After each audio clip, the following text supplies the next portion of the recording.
Lord. கடந்த மாதமெல்லாம் கண்மணியை போல காத்த நம் ஜீவனுள்ள தேவன் ஒரு புது மாதத்தை கொடுத்து புது வாக்குத்தத்தத்தை கொடுத்து நடத்துகிற தேவனா இருக்கார். தேவ பிள்ளைகளே, இந்த நாளிலே எரேமியா தீர்க்கதரிசன புஸ்தகத்துல 17ஆம் அதிகாரத்துல 10ஆம் வசனம் இப்படியாக சொல்லுகிறது, கர்த்தராகிய நானே ஒவ்வொருவனுக்கும் அவனவன் வழிகளுக்கும் செய்கைகளின் பலன்களுக்கும் தக்கதை கொடுக்கும்படிக்கு இருதயத்தை ஆராய்கிறவரும் உள்ளந்திரியங்களை சோதித்து அறிகிறமாய் இருக்கிறேன் என்று சொல்லுகிறார். தேவனே, தேவ பிள்ளைகளே, அவர் பாருங்க, கர்த்தர் வாக்குத்தத்தம் பண்ணுகிறார். ஒவ்வொரு பிள்ளைகளுடைய இருதயத்தை ஆராய்ந்து உள்ளந்திரிந்து சோதித்து அறிகிற தேவன். அவர் படி அளக்கிற தேவனா இருக்கார். உனக்கு என்ன தேவைன்றது அவர் அறிகிற தேவனா இருக்கார். ஒரு பெரிய பிரச்சனையா இருந்தாலும் உங்களுடைய உள்ளத்துல போட்டு அதை நினைத்து நினைத்து கர்த்தருடைய சமூகத்தில் வைத்தீர்களானால் உங்களுடைய உள்ளத்துல வாசம் பண்ணுகிற ஜீவனுள்ள தேவன், எல்ஷடாயின் தேவன், அவர் அறிந்து அதை பரிபூர்ணமாக செய்கிற தேவனா இருக்கார். ஒரு வசனம் பாருங்க, கர்த்தர் மேல் 7ஆம் வசனம், கர்த்தர் மேல் நம்பிக்கை வைத்து கர்த்தரை தன் நம்பிக்கையாக கொண்டு இருக்கிற மனுஷன் பாக்கியவான். அவர் மேல நம்பிக்கை வச்சு, அவரே எனக்கு நம்பிக்கை, வேற யாருமே இல்லைன்னு என்று நம்பி வைத்து பாருங்க. மனுஷர்கள் நம்மளை கைவிடுவாங்க, பெற்றவங்க கைவிடலாம், தகப்பன் கைவிடலாம், தாய் கைவிடலாம், நீங்க நம்பினவர்கள் கைவிடலாம், இந்த உலகம் கைவிடலாம். ஆனால் கர்த்தராகிய தேவன் உங்களை கைவிடவே மாட்டார்.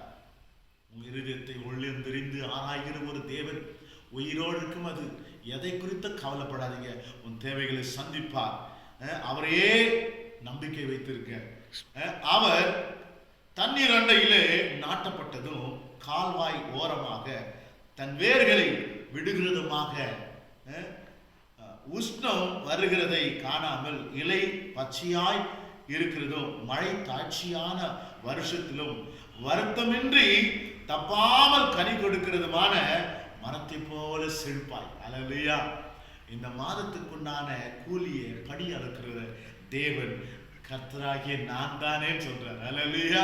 உங்களுக்குள்ள வாசம் பண்ணுகிற தேவன், இந்த மாதத்துல படி அளக்கிற தேவன், உன் தேவைகளை சந்திக்கிற தேவன், உன் அங்கலாய்ப்பு அலைச்சல்கள் எல்லாத்தையும் மாற்றி போடுகிற தேவன். எது நடந்தாலும் நன்மைக்காக என்று உங்க இருதயத்துல இருக்கும்போது, அதை நீங்க நினைக்கும் போது கர்த்தர் ஒருவர் அறிகிறார். என் பிள்ளை இதையே நினைச்சிட்டு இருக்குது, இதுல இருந்து நான் விடுதலை ஆக்கி கொடுக்கலாம் என்று சொல்லி உனக்கு விடுவிக்கிற தேவன். உன் இருதயத்துல நினைக்கிறது அது விண்ணப்பமாக இருக்கும், அது கர்த்தர் பார்வைக்கு வரும். நினைக்கிறதுக்கு முன்பாகவே அவர் அறிந்திருக்கிறார். இப்படியான ஒரு தேவனை பற்றி கொள்ளுங்க. இந்த மாதம் உங்களுக்கு ஆசீர்வாதமா இருக்கும். ஜெபிக்கலாம். எங்கள் அன்பும் இரக்கமும் நிறைந்த மகா உன்னதமான பரிசுத்தமுள்ள நீதி தேவன், ஆண்டவரே, இதை பார்த்து கொண்டிருக்கிற பிள்ளைகளுக்கு தகப்பனே, உள்ளத்தில் இருக்கிற எல்லா ஏக்கங்களையும் தாகங்களையும் பரிபூர்ணமாக கொடுத்திருக்க. வியாதிகள் சுகமாகட்டும், கடன் பிரச்சனைகள் மாறட்டும், பிரிவினைகள் சமாதானமா ஆகட்டும், குடும்பத்துல வறுமைகள் செழிப்பாக மாறட்டும். ஆசீர்வதிகள் இயேசுவின் வல்லமையுள்ள நாமத்துல பிதாவே, ஆமென். God bless you. கர்த்தர் உங்களை ஆசீர்வதிப்பாராக. இந்த மாதம், ஜூன் மாதம் முழுவதுமாக கர்த்தர் பார்த்து